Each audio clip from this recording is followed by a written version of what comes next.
body. How many of you knew Vaikuntanath Das? Anybody know anything about Vaikuntanath Das? Have any? Okay. Well, I want to learn more, so we'll have to ask questions. Find out. Om Gyanatimirandasya Gyananjana Shalakaya Chakshurunmilitamina Tasmai Shri Gurave Namah. I was born in the darkness of ignorance, and my spiritual master opened my eyes with the torchlight of knowledge. I offer my humble obeisances to him. So it's a really special day when he leaves this world. As Krishna says in Bhagavad Gita, once a soul goes to him, Mamu Petya Punar Janma Dukalayam Shashvatam Napnahanti Atmana Samsadim Paramangata. It says once a devotee leaves this world, which is temporary and filled with miseries, never come back again. It's a very joyous occasion. So we all want to be in that position. Obviously, Prabhu he was a very special soul. He was living in Krishna's home. And I guess devotees were chanting when he left. Is that the case? Oh, okay. Okay. How was it chanting for him when he was? I personally found it very ecstatic to really, be part of his journey home, to be there at such an important time in the devotee's life. So I thought it was exciting. What was his name again? Like in my will, devotees be there chanting for me. So I'll make Steve the trustee. So I started going through this book. So my idea was books and discuss it together. And I particularly, how many of you were there when I gave the first? Tatiana was there. Okay. So maybe I won the copy. she did. Yeah, we had a contest afterwards, and she got all the questions right. So, actually, how many of you have this book? What is the title? It's called A Light of the Bhagavat.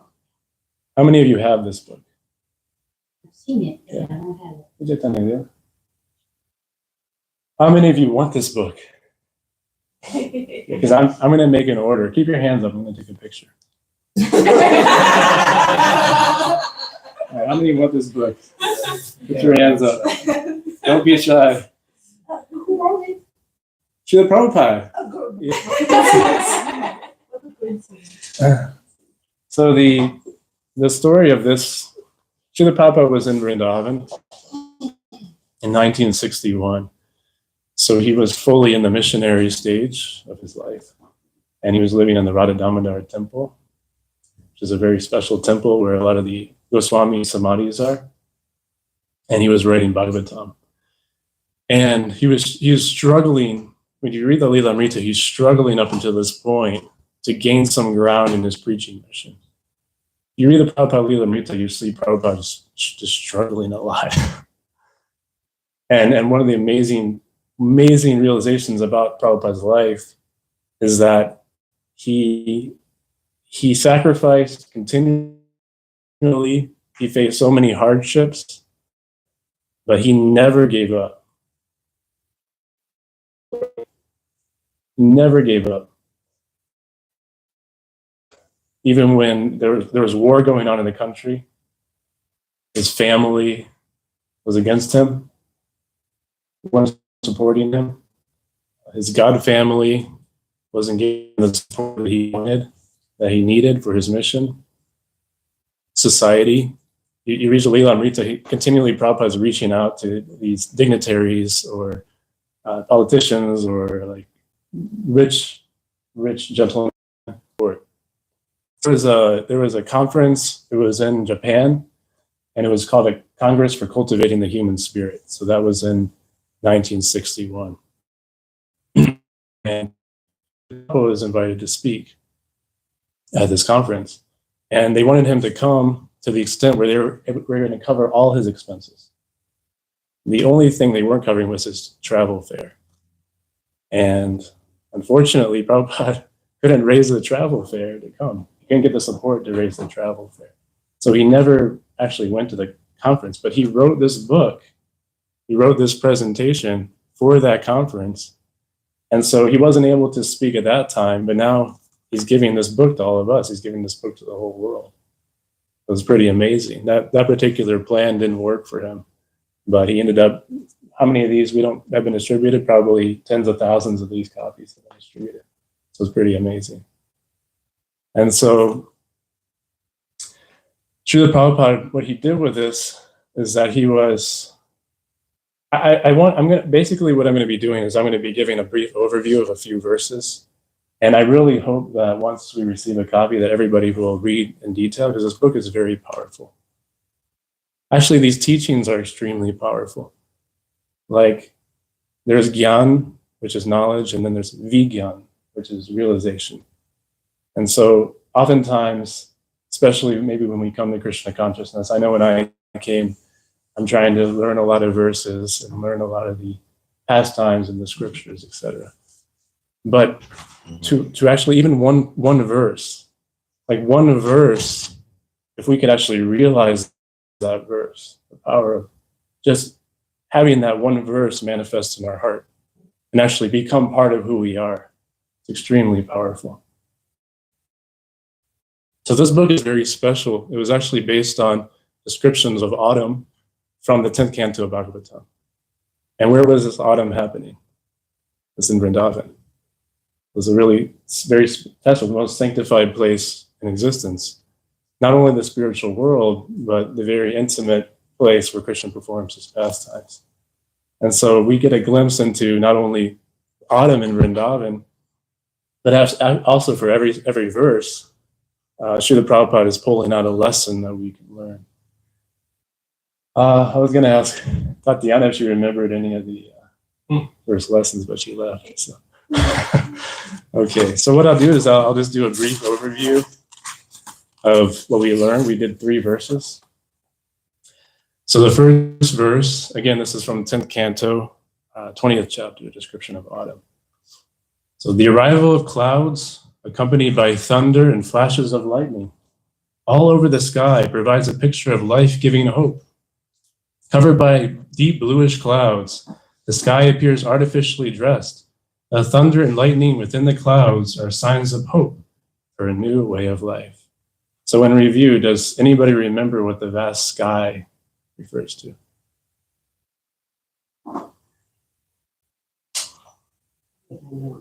That's okay. It's the pure eternal absolute. It's the absolute truth. So these are analogies of the vast clear sky. Krishna is absolute reality. That's the clear sky. So what does anybody remember what the clouds represent? Not just being covered up and not realizing or not being able to experience God. Yes. The clouds represent the mode of ignorance.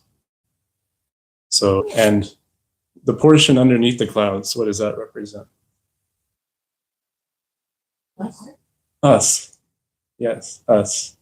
So we're also pure like the clear sky. We're under the cloud of ignorance. And what does the thunder represent?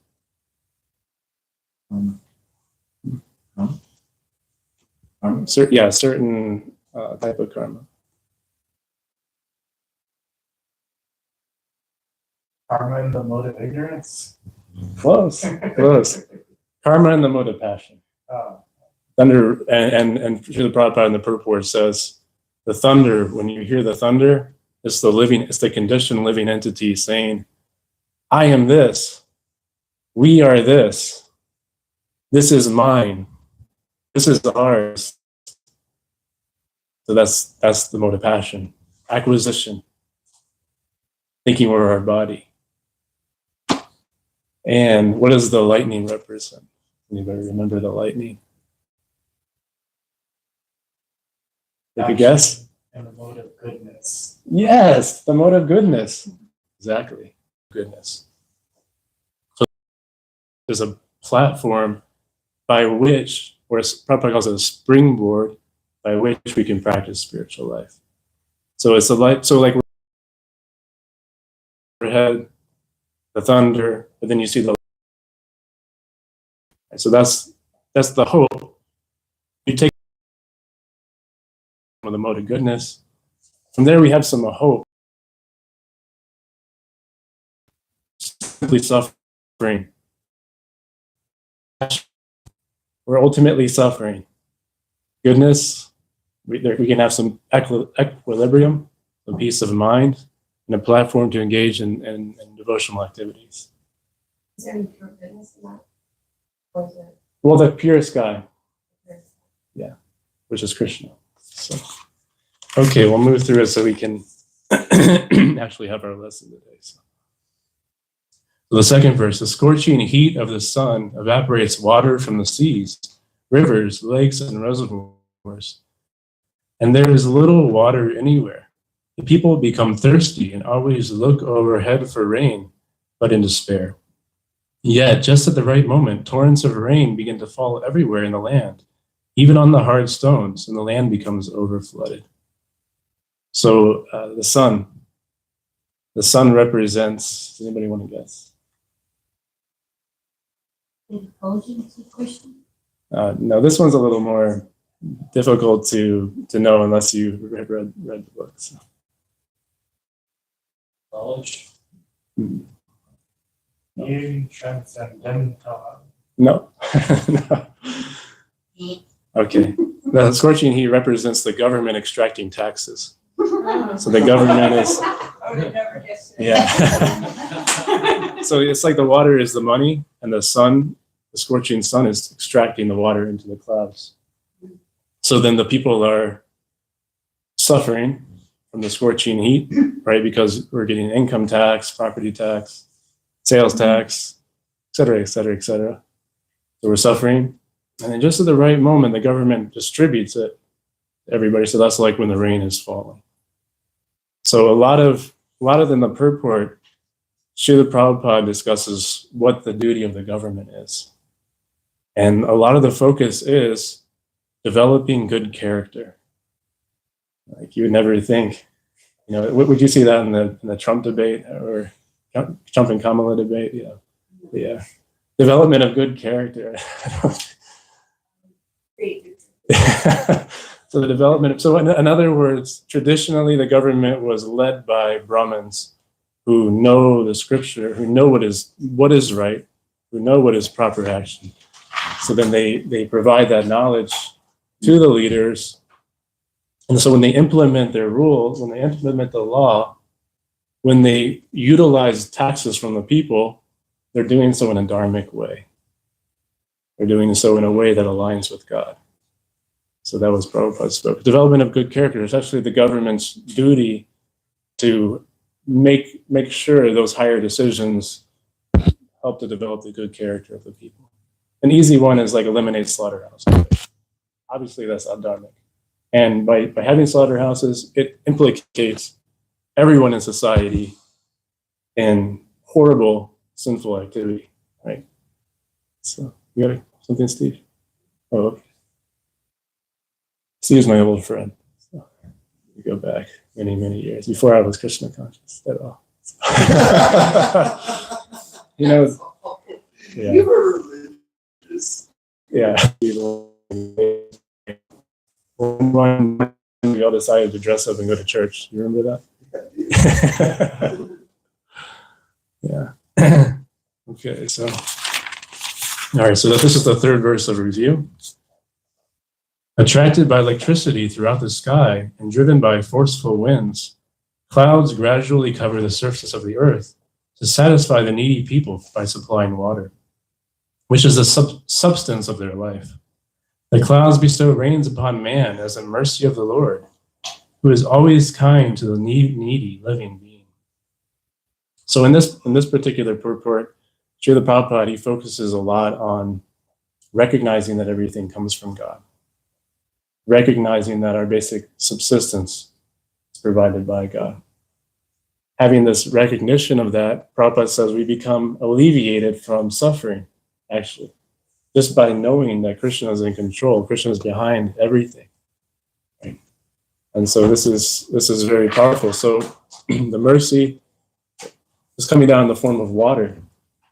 And what's the significance of water? We need water to live, like in so many different ways to survive. Every day we need to drink water, bathe in water. We use water for cleaning. Most of our body is water. So recognizing that this mercy in the form of the material nature, it may be material, but it comes from Krishna. It's Krishna's mercy. So having this recognition that everything is coming from Krishna, and then the gratitude. And then Srila Prabhupada, he makes an important point. He says, God is merciful undoubtedly, but he bestows his mercy on us when we need it most. This is so because we forget God as soon as we obtain this mercy. We should therefore remember the mercy of God constantly if we want to avoid distress. So when we have too much indulgence, we forget God. And we think everything's okay. So this is the reason for suffering right here. Prabhupada gives it in that 3 sentences.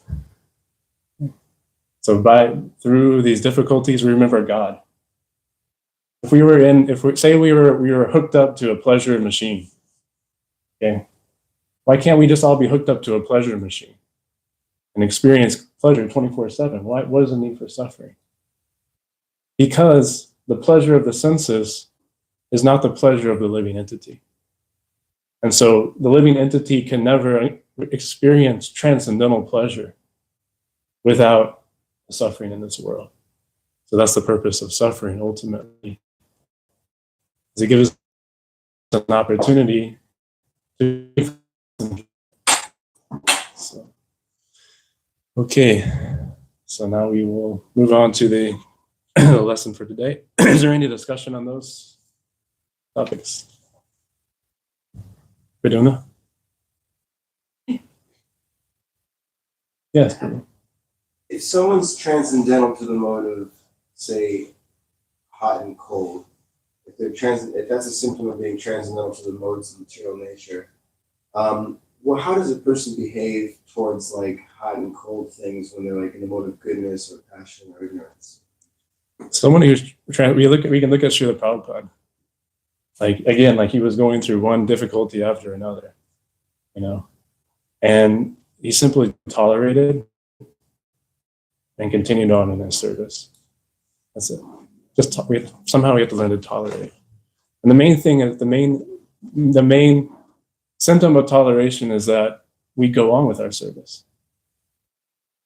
Like if we give in to the difficulty and we take shelter of Maya, then we're not tolerating. You had something to say? Forgot it. It was something to do with the suffering. Oh, and so when you're in the spiritual world, you're always happy, right? So there's no need for suffering there. Because you're in the spiritual world? Yes, exactly. So because at that point, your body is known different than yourself. Because we do have spiritual identity. So at that point, when we're enjoying in the spiritual dimension, our body is not different than ourselves. Here, our body is a false covering. We will attain the body of nobody, or you have a body? Body like Krishna's. A body like this. Yeah. So in that environment, the method of sense gratification is giving service. So Krishna understands this more deeply than anyone. And that's why he wanted to manifest as Lord Chaitanya. Because he understood Radharani is enjoying more than me. So I need to experience this. So he's known as Bhakta Avatar. So he incarnated as a servant of Krishna, to experience the highest pleasure. The Sri Chaitanya Mahaprabhu in the form of God, he experiences the highest pleasure even more than Krishna experiences. So it's pretty amazing. So we get a body like that. So yeah. You got something for this? Okay. Jai. Okay, so we'll move on to our lesson. Omar, you're very quiet. Yeah. How are you doing? Pretty good. I haven't had any questions yet, but Oh, okay. I'll save some for you. I'm surprised. Usually you have a lot of questions. You do such a good job that Oh, okay. So this is text 4. After heavy rain showers the fields and forests in all directions.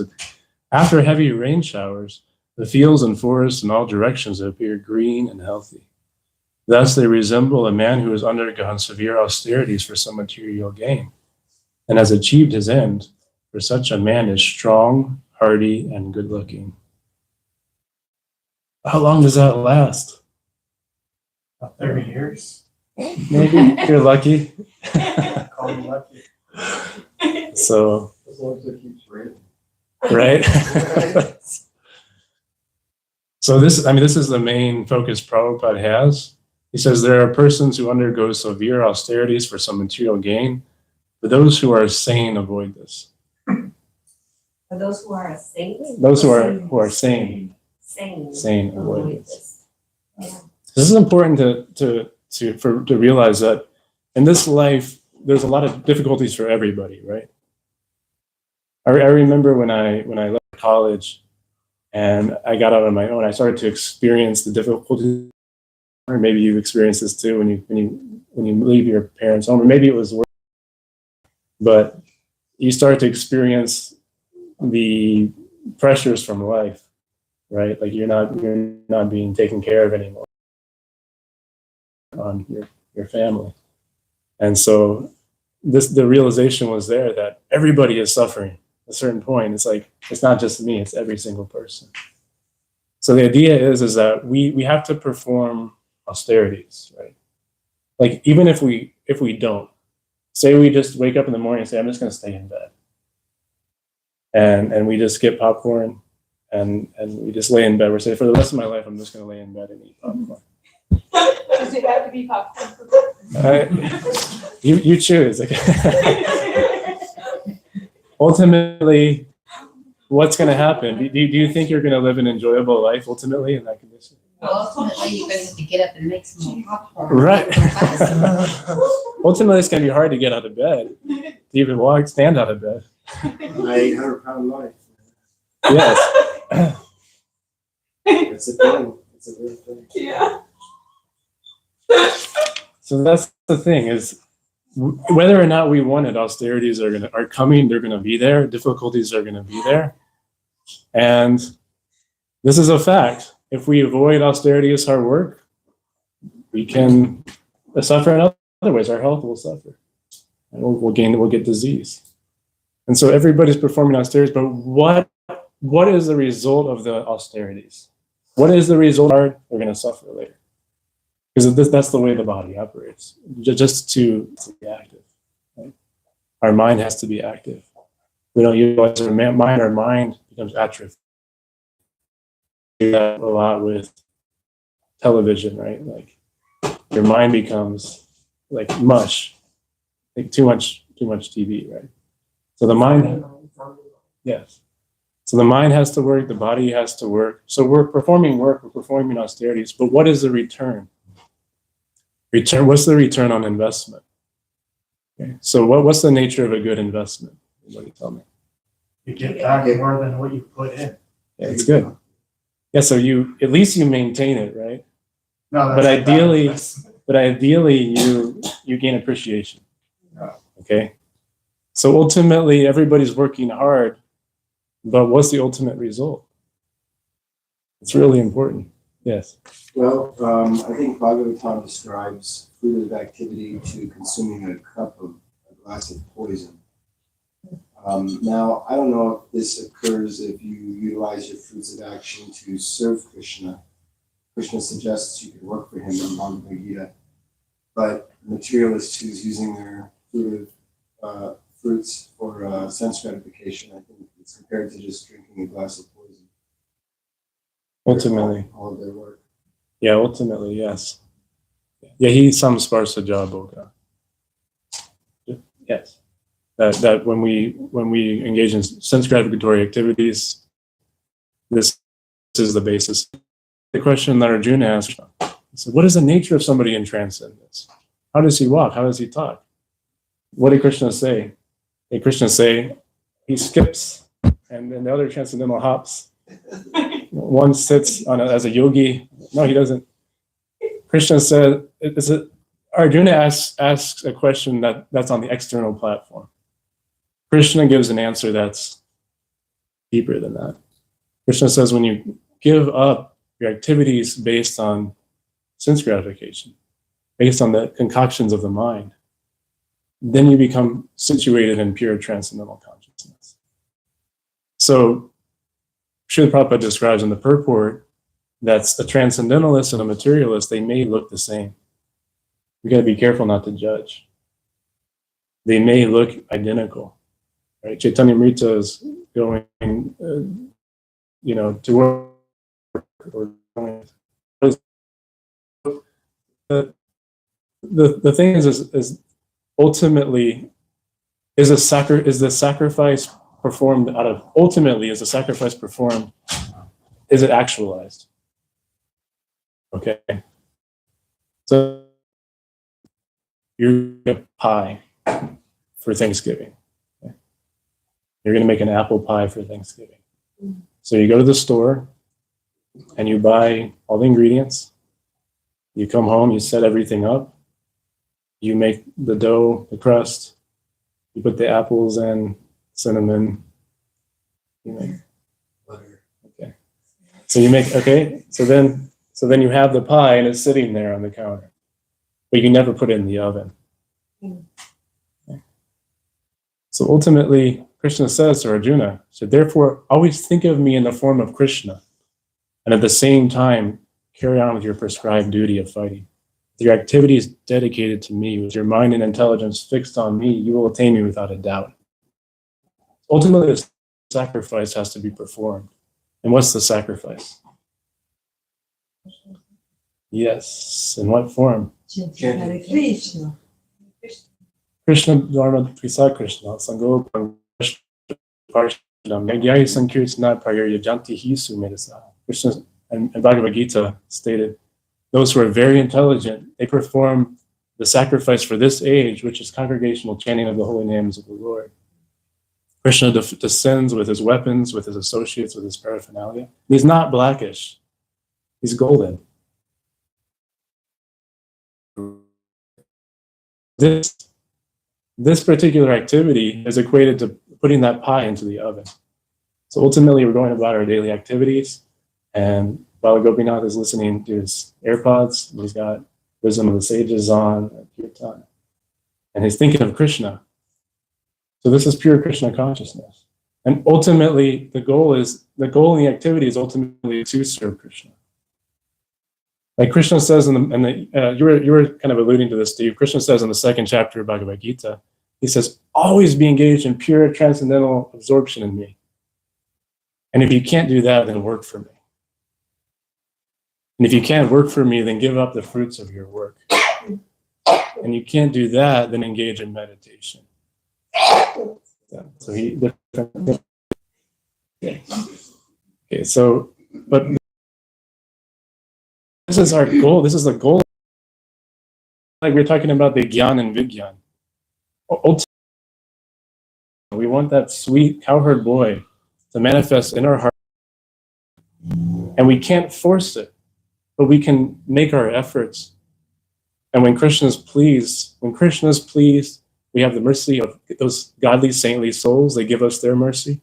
Ultimately, Krishna can choose. The Prabhupada says Krishna can choose out of his own sweet will to manifest to us. Ultimately, we rely on that. We rely on that mercy from Krishna. So, okay. So that grass will remain green only for some time. And then in the scorching heat, it will be burned up. And so, therefore, to be enlivened by the clouds of ignorance overhead and to enjoy the sight of temporary greenery is not at all desirable. One should try to live in the unlimited clear sky, overflooded with the rays of the sun and the moon. That is what we actually desire. A life of freedom and eternity Complete knowledge and a blissful atmosphere is the heart's desire of an enlightened soul. We should undertake all sorts of penances and austerities to attain that permanent source of happiness. Okay, so Srila Prabhupada sums it up nicely. Okay, 2 more verses. The evening in the rainy season is dark all around. There is no sight of the twinkling stars on the horizon or the pleasing moon. They are covered by clouds. And the insignificant glowworms become prominent in the absence of the luminous.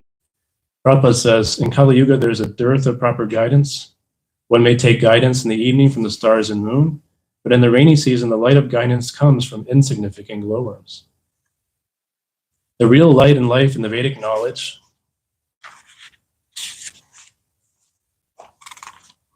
Bhagavad Gita affirms that the purpose of the Vedas is to know the all-powerful personality of Godhead. Okay, so you have clouds, the sun, and then you have the glowworms become prominent. So, and Prabhupada in the purport, surprisingly, he doesn't focus on the politicians or the Supreme Godhead, deserves all the glory and credit for everything in existence. Prabhupada continues that in the godless civilization, societies, religious communities, and religious banished God from religion. And further on, he says, age of quarrel, the chain has been broken here and there, and thus the Veda is now interpreted by unauthorized men who have no realization. Srimad Bhagavatam was a of ignorance. So as far as, this was also something I was considering, as far as our Krishna consciousness movement, like we have something very beautiful. We have something very ancient, very wonderful. Like the kirtans are incredible. The food, the visuals are incredible. The deities, the dress, the colors, the festivals are all beautiful. And so this is all coming, this is ultimately coming from the spiritual world, Golokera Premadan Harinam Sankirtan. So ultimately the Sankirtan movement is coming from the spiritual world. So what we're trying to do as devotees is we're simply trying to represent this very beautiful, like when we go out into the world, when we speak Krishna consciousness, we're trying to be a mouthpiece for the tradition, for our guru. We're simply want to spread the knowledge of Krishna fight. We can be an instrument in the fight. Then this Krishna consciousness movement, there's nothing that can stop it. Sometimes I consider, this Krishna consciousness movement can go on in spite of me. It's not by me that this Krishna consciousness movement is. It's everything about the Krishna consciousness movement is beautiful, and glorious, and pure. So in spite of me, this movement can go on. So a lot of the development of the movement has to do with how we live our lives. Ultimately, again, realizing some of this knowledge. How do we treat one another? How do we treat our friends? How do we treat our enemies? How do we treat our family? Ultimately, how do we represent this tradition when we go out into the world? If we, not saying you all, but we as a movement, represented Srila Prabhupada in this tradition purely, this movement would be 10, 20, 30 times greater than it is now. We are the only ones that can stop the progression of the Krishna consciousness movement. We can't stop it, but we can get in the way. So the idea is that we've been given something very pure, something very beautiful, something very deep. And so it's our duty then to go out into the world and represent it properly. To actually try to be the person that is talked about in the Bhagavatam. Actually become a devotee of the Lord. There's that book, Vaishnav K, I think it's by Bhaktivinoda Thakur. So who is a Vaishnav? So we learn what it means to be a Vaishnav, not just the dress, not just living in the temple or living outside the temple, not just the rituals we do, but what does it mean to become a devotee? Ultimately, we practice the sadhana, we do the devotional practices with the goal to reach Krishna's lotus feet. The goal, we want to be drowned in love for Krishna. We want Krishna to reveal himself in our heart. Every day, every second, every moment we're thinking about Krishna, our heart melts. That's ultimately what we want. But until we reach that stage, we have a duty then to go out into the world and try to be an example, try to represent our guru properly. So important. We may not be perfect, but at least we can do the best we can to be a representative of guru, of the tradition, and to be a positive instrument in this fight against Maya, in this fight to bring transcendental consciousness. We simply could come together as a society, locally as a family, internationally as a society, and we could purely represent the tradition. This Krishna consciousness movement would explode. Now, people are joining in spite of us, not you all, me. They're joining in spite of us. But what if as a society we actually started living this? Can we live one verse? Matras parshas tu konteya, citos na sukha dukkha, gama payo nityas, tam satiksha bharta. Like we were talking about before, tolerating happiness and distress, and just going forward with our proper duty. Because also in the previous verse it was talked about the fruits of the austerities. So Srila Prabhupada also discusses how your suffering is going to come. You have suffering due you, and you have happiness due you. So by performing intense austerity, you may gain some temporary happiness, but ultimately you're either going to suffer or enjoy whatever you have in your karmic bank account. Yes, Omar. This is, am I related to what you're saying? More so about what you talked about before, but I was wondering like how you go from jhana to vijnana, like how you go from like intellectually understanding something to actually like realizing it. Sincerity.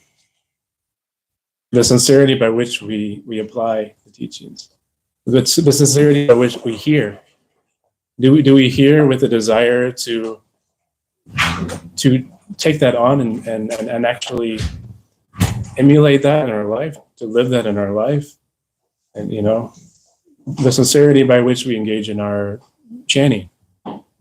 The depth of our sincerity will depend on how, like Srila Prabhupada, he said, the success of the devotee depends on the attitude.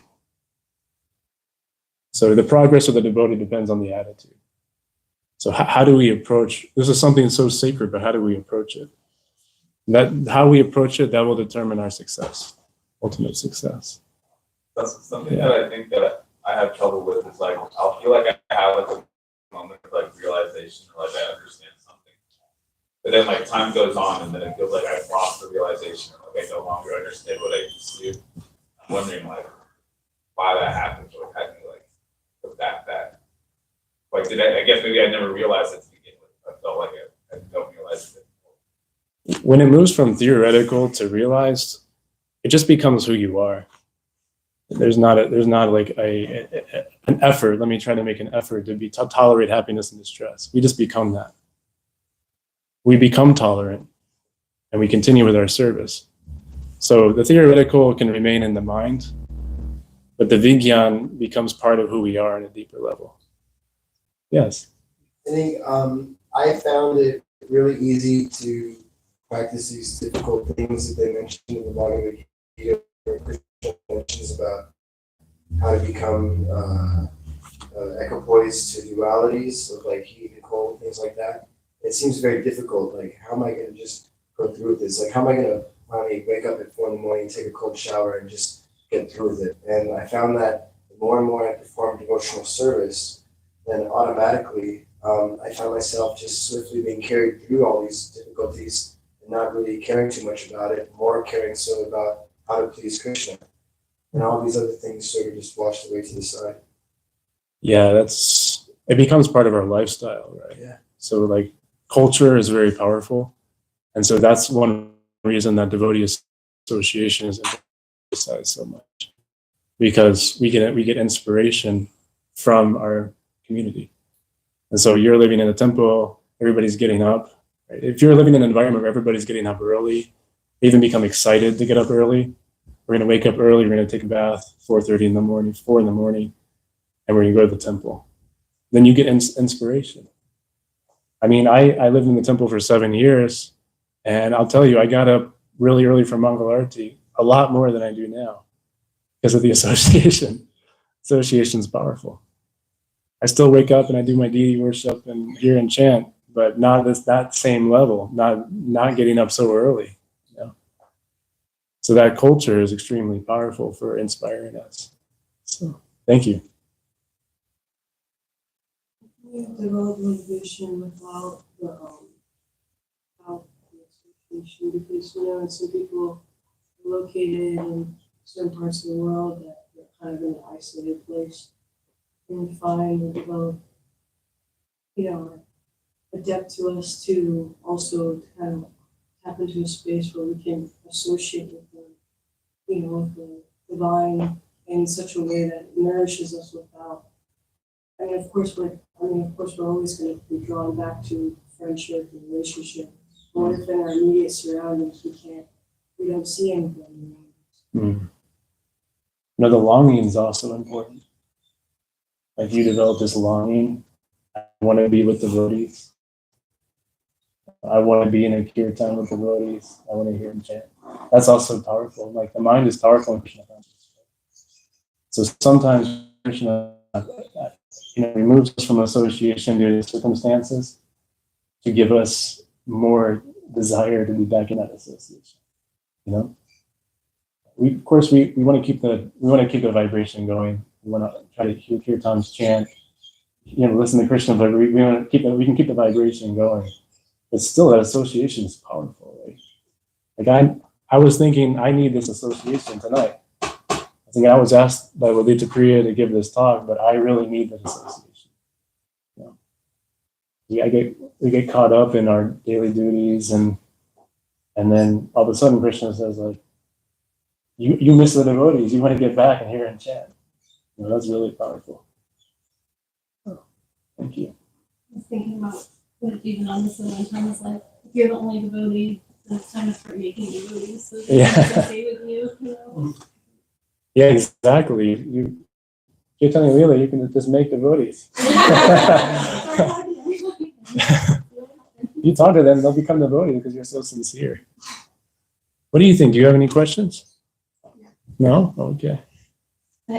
I say, I do, like in kirtan, you feel the difference, And that means saying, yeah, I definitely feel the difference. I can turn, but chanting with devotees is a whole nother kirtan. So, thank you. Doing Doing really good. good. Because of you guys. You've been chanting. He's he's going live on Facebook. That's a nice way too. So all of a sudden you're thinking, I'm going to share this. Doesn't matter if I get zero views, 0 followers. That doesn't matter. The main thing is I'm doing this Sankirtan. I'm trying to put it out to the world. So Thank you for your talk. It was very enlightening. thank you, Prabhu. In a lot of ways. Thank you so much. Like about how to deliver it properly. Mm. Like I'm dealing with that right now with my Facebook. I'm realizing that the way I was delivering anything before was just completely impure and more passion. I'm not trying to refine, revise how I present myself to the world. And I'm representing. I'll tell you, I think all of us, at least, have had experiences in the early days of our Krishna consciousness we may be embarrassed about. I know I have, for sure. You get real excited, and then, your family starts thinking you're totally nuts. So, but I think you've done a really, I haven't seen anything out there or anything. So I think you've been relatively tempered. So, one of the best ways is to share these books. Talk about giving it purely. You give one of these books and somebody reads it. What a great service that is. You know, these books made us devotees. These books transform our lives. So we have that potential by just handing somebody a book, even if we don't say anything. Say, hey, I think you'll love this book. Are you interested in spiritual life? Do you like to read? Are you interested in mysticism, knowledge from the East? Hand them a book, and if they actually read it, well, Prabhupada said even if they just touch it, they get benefit because it's spiritual. I mean, this book is filled with Krishna. You know, it's all about Krishna. Like this is all Bhagavad. You know, basically all extrapolations from Bhagavatam or Bhagavad Gita, the teachings of the Acharya, they're all Krishna.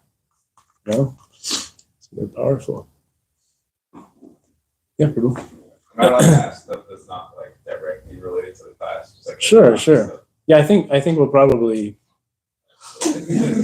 go ahead. I was just wondering if you could like tell me a little bit about like how you think of the deities. Like, are you different people? I'm just curious. Like, do you view the deity as Krishna himself? Like, that's the absolute truth in front of me. Or do you see it as like a medium for you to practice like devotion? Both Gyan versus Gyan, right? So it is, we're taught something about the deity. So the deity, Krishna, can God do whatever he wants? Who's asking a question? Can God choose to become that deity? Like he's everywhere. He can choose to be personally present in that deity. Okay, so we're given that theoretical knowledge that Krishna agrees to become the deity. So that form, that vigraha is called archa vigraha, that is non-different than Krishna. But we may not have that realization. So that's something else we're praying for, right? We're worshiping the deity. We pray, let me realize you as Krishna. This is Krishna standing before me in the form of a little deity. I have a little Krishna this big. There's Krishna. We're asking Krishna, please reveal yourself to me that this is you. And we have so many examples in our tradition of devotees that became very, very close, very intimate with their deities. Yeah. Radha Raman is one of those. We have a duplicate of Radha Raman at Mantra Oasis. So I guess like the part of the thing that like trips me up is like, I could draw a blue stick figure and then say that okay, I'm using this as Krishna, and I could like dedicate my mind to it, and it'd be a bad drawing of Krishna, but then I could draw more detail. But then at some point, the drawing becomes, or the form becomes good enough to where you can say that it's actually non-different from Krishna. It seems that part always like the thing that kind of makes me like confused. Like, how is there like there's a point where it's not Krishna and then it is Krishna? Like, how does like a depiction? Thank you for Thank you.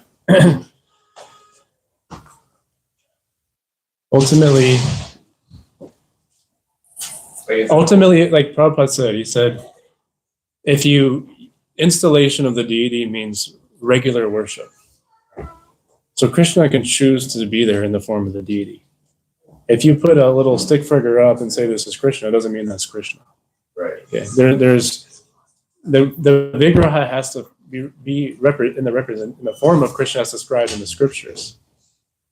And Krishna is not going to necessarily agree to be there in a stick figure that you call Krishna.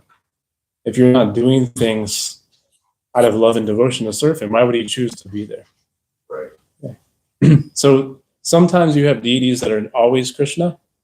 And the example of that is the Shalagram Shila, or the Govardhan Shila. It doesn't matter if we believe they're Krishna or not. Krishna agrees to personally be there in that form of that Shila. Okay. But then the installed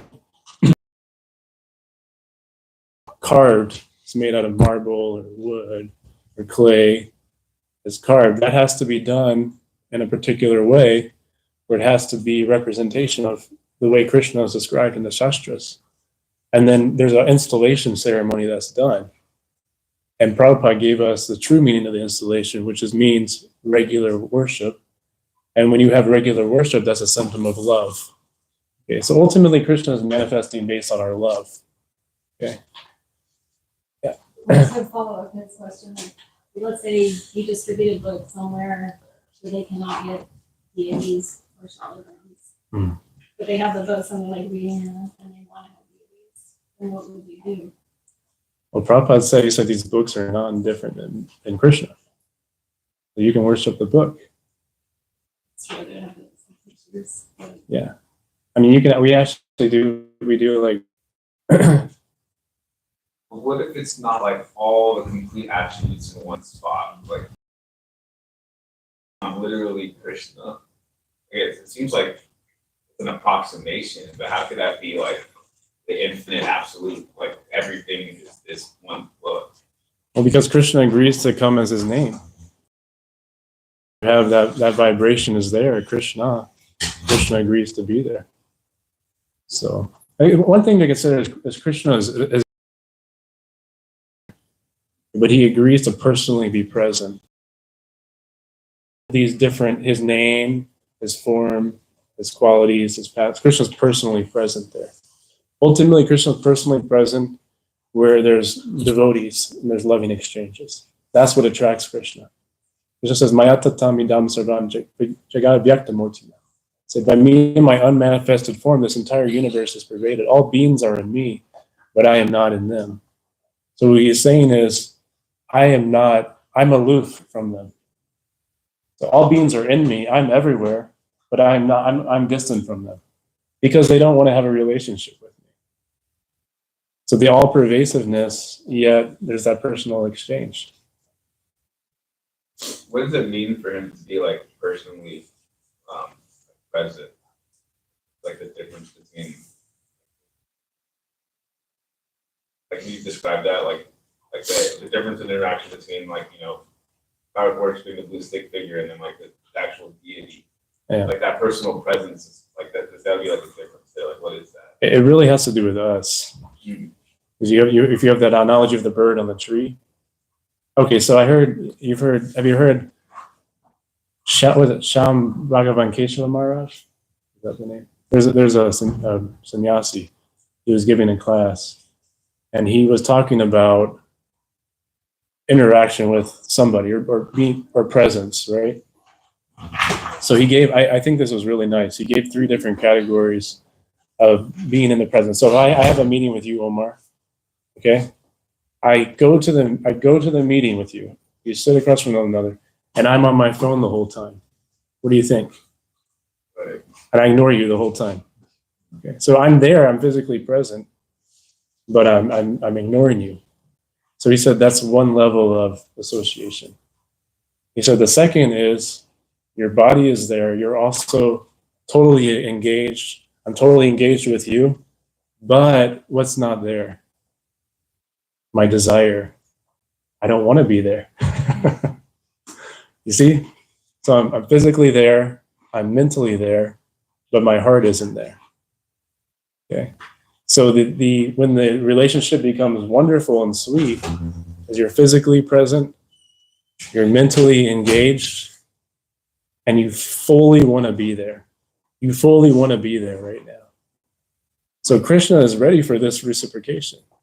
Like Krishna is standing there next to, we're the soul, he's a super soul. 2 birds on a tree, he's constantly ready to reciprocate that love. Right? Maybe we've had an experience of that. Maybe in some desperation we've called out to Krishna. Does that happen to you, Steve? You really reached your rock bottom? You know when Krishna like became most apparent in his holy name was when I said it just randomly by acknowledging a devotee who distributes books, and I'm still confused if it was because I said a great devotee's name, or if it's just something that happened to be that devotee who is very great, and his name happens to be a name of God. And I just happened to say, because there's been times when I've cried out to Krishna when I've been in distress, and it seems like Krishna's there, but he's like observing me from like a distance. But then there's times where like I say this devotee's name, and then it's like boom, Krishna from within the heart just reveals himself, and he's like, "Hey, I'm there," and I'm like, "Whoa, what's going on?" And it's like you said Parameshvara, Oh, was it Parameshvara? It was Oh, okay. yeah. This one devotee said, Well, that's why you felt Krishna. right, Because so it was I'm telling Parameshvara. you, like, oh, right. Narayan. That's what I was thinking. That's what I was saying. Yeah. Like I said it, wasn't done. Yeah, that's so maybe not every day, maybe most of the time we're going through our japa half-heartedly, we're hardly paying attention. But sometimes we call out to God.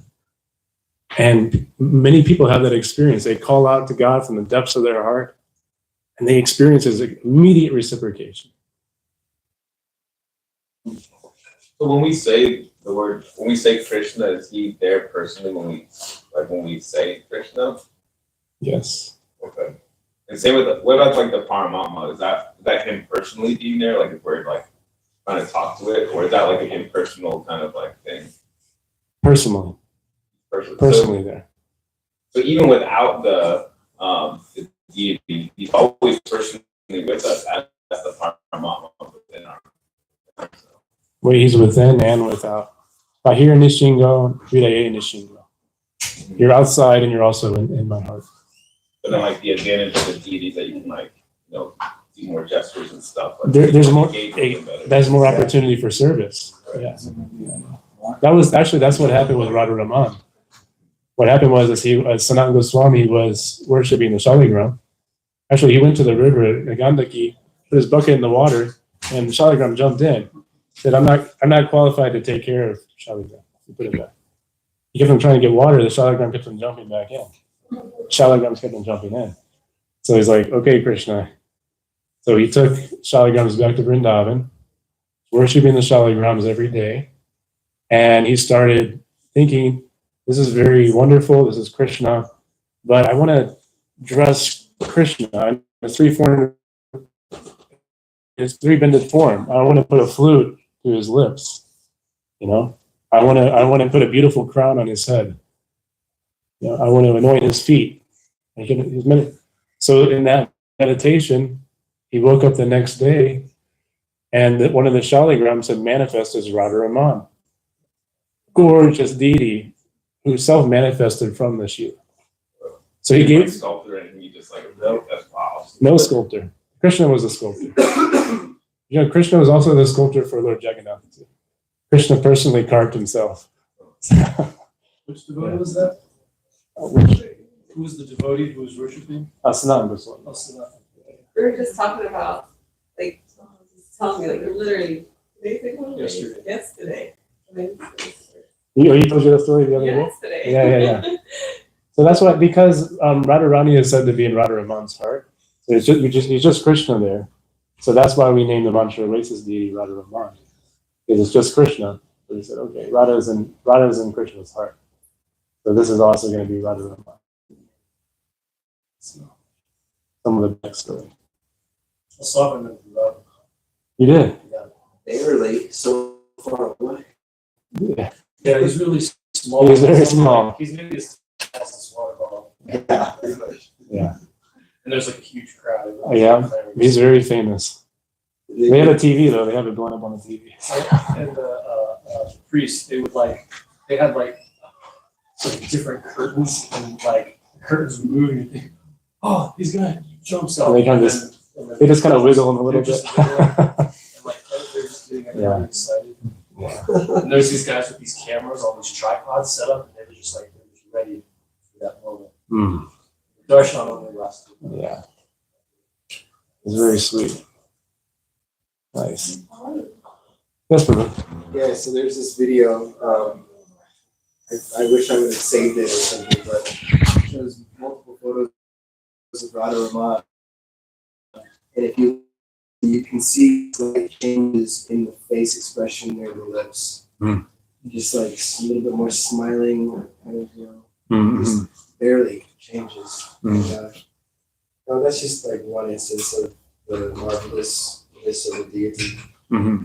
In San Diego, the Pujari would come in the morning to wake up Krishna. He would find a little pile of sand. Sand, beach right? I've heard that, yeah. Yeah. I've met this devotee. And I met this devotee, and when he tells this story, it's like his eyes light up when you can see him when he's telling it, how he's walking into the